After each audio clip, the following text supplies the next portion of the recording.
فرمایا دو روٹھے ہوئے میں صلح کرا دو، اللہ ان سارے نفلی کاموں سے زیادہ ثواب عطا کر دے۔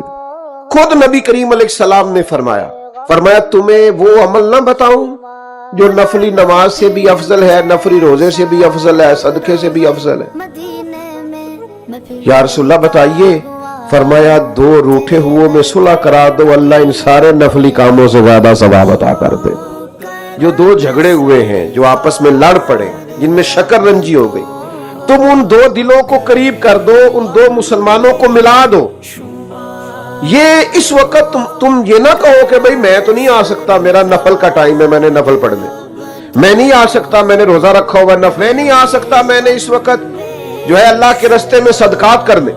اس وقت تمہاری ترجیح یہ ہے کہ دو لوگ لڑ پڑے ہیں، ان میں جھگڑا ہو گیا، وہ دو خاندان آپس میں بچھڑ رہے، ان کے اندر دوریاں پڑ رہی ہیں، دراڑیں آ رہی، اس مسئلے کو حل کرنا تمہاری ترجیح ہونی چاہیے، نہ کہ یہ کہ میں نے نفل پڑھنے اور یہ کہ میں نے عبادت کرنی ہے۔